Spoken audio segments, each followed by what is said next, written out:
এখন আমি এই যে এখন একটা মুখে দিয়ে একটা খারাপ কথা আসে, এটা তো বলতে পারি না, আর আমাদের বললো তো আমাদেরকে মানুষ গালাগালি করবে। আসলে তো সে ডিজার্ভ করে খারাপ কথা। ওর সমস্ত ডেভিল গুলোকে সে এখন মাঠে ছেড়ে দিয়েছে। হান্টের নামে এখন ডেভিল যারা আছে তারাই তো এগুলো ঘটাচ্ছে। দিনে দুপুরে কোপাচ্ছে, স্বর্ণ ব্যবসায়ীকে গুলি করতেছে একদম বনশ্রী থানার সামনে। তাহলে ওটা ননসেন্স। তুমি এরপরও তুমি বসে থাকার দরকার কি? আরে ভাই, তুমি ডেভিল হয়ে যাচ্ছ, তো তুমি ডেভিলের তকমা নেওয়ার আগে যদি চলে যাও তাহলে তো ভালো। যাদের কারণে আমরা মসজিদে যাই, আমরা জুমা আদায় করি আমার স্বজনের সাথে, যাদের হুম। উছিলায় আমাদের জায়গা কারাগার না, আমাদের জায়গা বাইরে, যাদের উছিলায় আমরা উন্মুক্ত সভা সমাবেশ করে আমরা যাচ্ছে তাই কথা বলে আমরা নিরাপদে থাকি, তাদেরকে ভুলে যাওয়া, এই ভুলে যাওয়ার মাধ্যমে আমাদের যে অনৈক্য তৈরি হয়েছে, সেই অনৈক্য আমাদেরকে দুর্বল করেছে।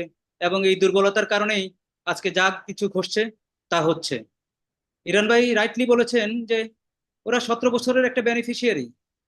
কে না চাইবে? বেনিফিশিয়ারি হতে সবাই চায়। ইভেন ইভেন আমি তুমি সে, আপনি যদি ওই যে মূলা মূলা ধরে ওই যে উটকে যে টেনে নেওয়া হয় না, এখন হুম। ওরকম তো আমাদের এই যে মানি ইজ গড, এই গডের পিছে তো সবাই দৌড়ায়।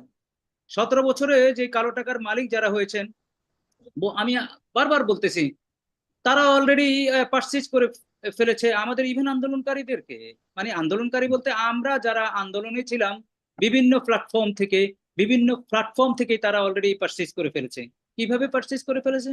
আপনি একটা তদন্ত করে দেখতে পারবেন যে সারা বাংলাদেশে যে ঠিকাদারি কাজগুলো হয়, যে বিভিন্ন প্রতিষ্ঠানে, স্থানীয় সরকার বলেন, রোডস এন্ড হাইওয়েজ বলেন, বিভিন্ন মিনিস্ট্রি বলেন, আমার কাছে দুই একটা কেসও এসছে এই ধরনের, আমি দেখলাম। সেখানে যে লাইসেন্স গুলো দিয়ে এখন নতুন বন্দোবস্তে কাজ হচ্ছে, 90% লাইসেন্স আওয়ামী লীগেরদের। এবং এই লুটপাটের 90%-এর ভিতর 60% এরা লুটপাটের বন্দোবস্তের সাথে জড়িত। যেই কাজগুলো যেই প্রক্রিয়ায় বিক্রি হতো, যেই কাজগুলো যেই প্রক্রিয়ায় কেন হতো, প্রফেশনবিহীন লোকজন রাতারাতি ধনী হওয়ার যে প্রক্রিয়া ছিল, বন্দোবস্ত ছিল, যার বিরুদ্ধে সংগ্রাম হয়েছে, আন্দোলন হয়েছে, খুনের লাল রক্তে যেই বন্দোবস্তের বিলোপ হওয়ার কথা, সেই বন্দোবস্তের বিলোপ হয়নি। বিলোপ না হয়ে আমরা ওই ফেসিস্টের সবকিছুকে ধারণ করে নব্য ফেসিস্টে যখন রূপ নিতে শুরু করেছি, তখন এটা ফ্রাস্ট্রেট হয়ে যাচ্ছে। আপনি দেখেন একটা স্বরাষ্ট্রমন্ত্রীর বিরুদ্ধে এত এলিগেশন, আইনমন্ত্রীর পরও এত এলিগেশন, সে স্টেপ ডাউন করে না। স্টেপ ডাউন করবে না, এটা স্বাভাবিক। আমাদের দেশে এই কালচার যেহেতু নেই, কিন্তু ওরা হুম। করাতে হবে তো। যদি ডক্টর ইউনূসের সরকারও যদি না করাতে পারে, ডক্টর ইউনূসও যদি না করাতে পারে, তাহলে আর হোপ নেই। তাহলে হুম। যেমন মানুষ হোপ করেছিল যে ডক্টর ইউনূস আসার সাথে সাথে বলেছে ফাইন্যান্সিয়াল সেক্টর খুব স্ট্রং হবে, পৃথিবীব্যাপী যে টাকাগুলো আমাদের থেকে চলে গিয়েছে ওনার সেই জানাশোনা আছে, বন্দোবস্ত আছে, টাকাগুলো ফেরত আসবে। টাকাগুলো ফেরত আসেনি। ওই টাকাগুলো এখন লবিস্টের পিছনে ব্যয় হয়। যার কারণে ট্রাম্পের মতো একজন লোক পৃথিবীর ব্যাপী যাদের কর্তৃত্ব, সে দুইটা অকেশনে বাংলাদেশের কথা বলেছে। অনলি 29 মিলিয়নের কথা বলেছে, যেটা 2018 সাল থেকে সংস্থা পেয়ে আসে। এই ক্ষেত্রে আমি একটু সংযোগ করে নিতে চাই যে এই দুইটা প্রতিষ্ঠানের কথা বলছে, যেভাবে রিবিল্ড হয়েছে তাদের নাম, যদি এটা সত্যি হয়ে থাকে, তার তাহলে এর চেয়ে ডিজাস্টার আর কিছু হতে পারে না। তাহলে এর চেয়ে আমি আমি আমি আমার এই তত্ত্বাবধায়কের এখানে যারা আছেন, যদি তাদের কেউ হয়ে থাকেন, তাহলে তাহলে এটা ভয়ানক রিভিল করে হয়েছে। দিচ্ছে।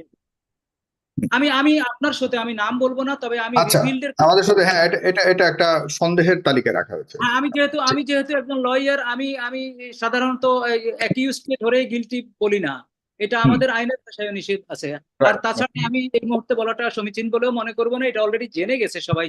যদি তাই হয়ে থাকে, তাহলে এটা আমাদের দুর্দশার আরেকটা কারণ হবে। আমি স্বরাষ্ট্রমন্ত্রীর কথা আসি। এই স্বরাষ্ট্রমন্ত্রী যেহেতু যাচ্ছে না, আনফিট, হ্যাঁ। হুম। স্বরাষ্ট্র উপদেষ্টা আনফিট, সব দিক মিলিয়ে আনফিট। আমার কথা হলো টেস্ট হয়ে গেছে আনফিট, আমি তাকে বাদ দিয়ে আরেকজন নিয়ে অ্যাটলিস্ট তার তো পসিবিলিটি থাকবে ফিট কিন্তু আনফিটের।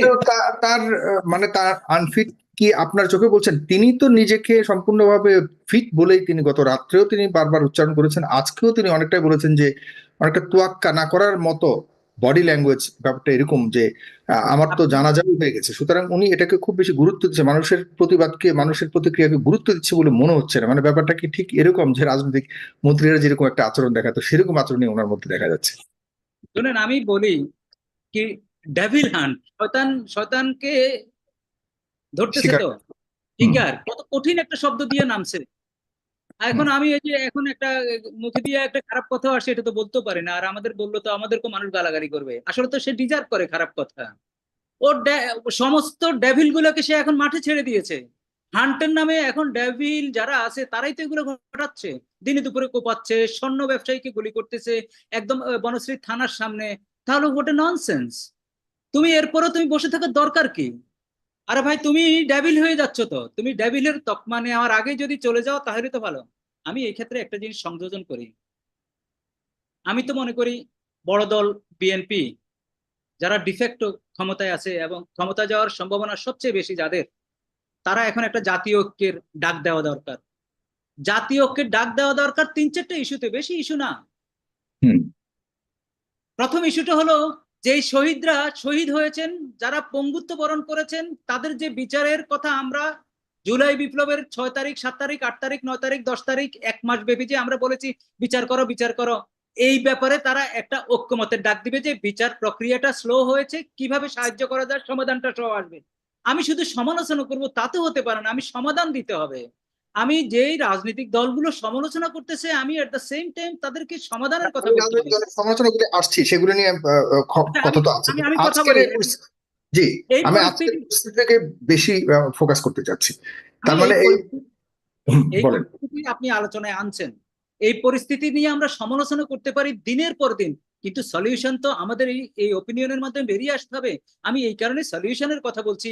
বিএনপি জাতীয় ঐক্যের ডাক দিবে 4-5টা ইস্যুতে, আইন শৃঙ্খলা পরিস্থিতির কথা বলতেছি, তারপরে সামনে এই যে ভোট আসবে, কালো টাকার দৌরাত্ম্য কিভাবে বন্ধ করা যাবে, এখন বলতেছে যে ফ্যাসিস্ট ভোটে আসবে তাদেরকে কিভাবে নিবৃত করা যাবে, তাদেরকে কিভাবে দমন করা যাবে, তারপরে এই শহীদদের বিচার প্রথম ক্রাইটেরিয়া হবে কি হবে না সেটি নিতে হবে, তারপরে ধরেন না ওই ভোট দিয়ে টাকা নিয়ে ভোট না এরকম স্লোগান দিয়ে মাঠে নামতে হবে।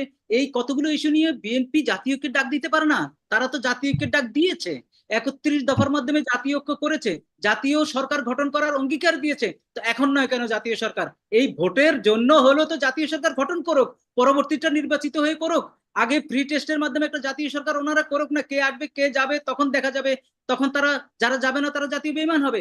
ইভেন আমি বিএনপি বাদ দেন, যদি ছোট যেই দলগুলো আছে, ধরেন এই সমমনা, এই যে বাম দলগুলো বলেন, ডান দলগুলো যারা রাজপথে সক্রিয় ছিল, যদি ওরা না ডাকে তারা ডাক দিয়ে দেখুক না। আমার কথা হলো একটা ঘন্টা বাজাতে হবে বেড়ালের গলায়, কেউ না কেউ ঘন্টাটা বাজাতে হবে। তো সেই বাজানোর জন্য তো আমাদের স্টেক হোল্ডার আছে। সেই স্টেক হোল্ডার এই রাজনৈতিক বিভিন্ন দল, কারো 20 দল, কারো 30 দল, কারো 40 দল আছে না? তো ঠিক আছে, 2-1 দল বাদ দিয়ে 29 দল দেন, 28 দল দেন, 21 দল দেন, 22 দল দেন, একটু ডাক দিবেন তো এই ইস্যুগুলোকে সামনে এনে। এই ইস্যুগুলো শুধু এখন সরকারের না, এই ইস্যুগুলো উপদেষ্টাদের না, এই ইস্যুগুলো পুরো জনগণের, যেহেতু সাফারার জনগণ, তো জনগণকে আপনি খেদমত করার জন্য এসেছেন, মনে রাজনীতি করছে যে করছেন, আপনি তখন রাজনৈতিক সুযোগ দেন। দলগুলো সরকারকে সহায়তা করছে না, এবং এই যে বর্তমান ঘটনাগুলি ঘটছে এগুলোর জন্য যে জনসচেতনতা বা জনগণের সহায়তা প্রয়োজন, সামাজিকভাবে সার্বিকভাবে এই সহায়তাটুকু পাচ্ছে না। কারণ হলো রাজনৈতিক দলগুলো তাদের অন্যান্য এজেন্ডা নিয়ে ব্যস্ত আছে। এখন উচিত ছিল একটা ঐক্যবদ্ধভাবে এই বিষয়গুলোকে মোকাবেলা করবার, কিন্তু সেখানে তারা নাই। আপনি এই বিষয়টিকে আমি আমি বেশি। আরেকটা কথা বলি, ভেরি সিম্পল। আপনি এই উপদেশটা, তুমি ডক্টর ইউনূস প্লিজ আপনি সিক করেন রাজনৈতিক দলগুলোর কাছে যে এই সেক্টর আমার দরকার, তোমরা একটু হেল্প করো আমাকে। এই জিনিসটা হচ্ছে না, অর্থাৎ ভাইস ভার্সা কিছুই হচ্ছে না। আইদার রাজনৈতিক দলের থেকে বলতে হবে ইউনূস সরকারকে তুমি পারতেছো না, আমি 1 লাখ ভলেন্টিয়ার দিচ্ছি, আমার এই ভলেন্টিয়ারকে তুমি অ্যাকোমোডেট করো।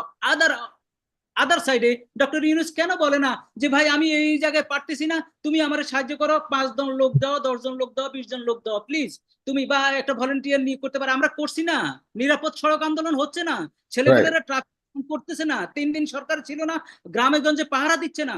যদি এরকম বাড়তে থাকে প্রয়োজনে আবার পাহারা দিবে, এই কর্মসূচি আসতেছে না কেন? আপনার শোয়ের মাধ্যমে কালকে দেখ না বিএনপি যে আমার 1 লক্ষ কর্মী সারা মাঠে ঘাটে থাকবে, পাহারা দিবে, কোন চিন্তায় যেখানে হবে সেখানে ওই আমার দলের সভাপতি দায়ী থাকবে বা আমার ইউনিয়নের সভাপতি দায়ী থাকবে। একটা কর্মসূচি আসলে অসুবিধা কি? বিরোধী দল থাকলে কি খেদমত করা যায় না? আমি মনে করি বিরোধী দল থাকে খেদমত করে সে পরীক্ষায় উত্তীর্ণ হয়ে নেক্সটে সে দায়িত্বে যাবে, ক্ষমতা যাবে, এটি হবে মানদণ্ড, এটি হবে টেস্ট আমাদের রাজনৈতিক অঙ্গনের। আমি আমি জি। মনে করি আমি আমি আমি এইভাবেই শেষ করতে চাচ্ছি যে আপনি আপনি রাজনীতি করেন মানুষের কল্যাণের জন্য। ইট ডাজন্ট মিন দ্যাট আপনি ক্ষমতায় গিয়ে দায়িত্ব নিয়ে মঙ্গল করবেন। আপনি মঙ্গল শুরু করতে হবে আপনি বিরোধী দল থাকতে। কেজরিওয়াল কি হয়েছে? কেজরিওয়াল দিল্লিতে একটা উদাহরণ সৃষ্টি করেছে। এখন আমরা পারতেছি না নানাবিধ কারণে। আমাদের দেশের জনপদ ওইভাবে গড়ে ওঠেনি, আমাদের দেশের জনপদ ওইভাবে শিক্ষিত জনপদ, ওইভাবে এডুকেটেড হয়নি পলিটিক্যালি। এখন তো হওয়ার কথা। এই টার্মোইলের ভিতর দিয়ে যদি আমরা না হই, একটা কেজরিওয়াল যদি সৃষ্টি না হয়, তাহলে আর আমাদের দুঃখ দুর্দশা থাকবে না। আমি মনে করি রাজনৈতিক দলগুলোর এখনই সময়, তারা তাদের এই শিক্ষিত, এই সৎ কর্মী বাহিনী যেটা তারা ক্লেম করে, তাদেরকে কাজে লাগাবে এবং হাটে ঘাটে মাঠে তাদেরকে পদায়ন করে, তাদেরকে নিয়োগ দিয়ে দলীয়ভাবে এই সমস্যার সমাধান করবে। তাহলে মানুষ আশ্বস্ত হবে, তারা পরবর্তীতে ক্ষমতায় গিয়ে এই পাহাড় পরিমাণ জঞ্জাল আর পাবে না, যে জঞ্জাল জমা হয়েছে। এটি তাদের মঙ্গল হবে বলে আমি মনে করি।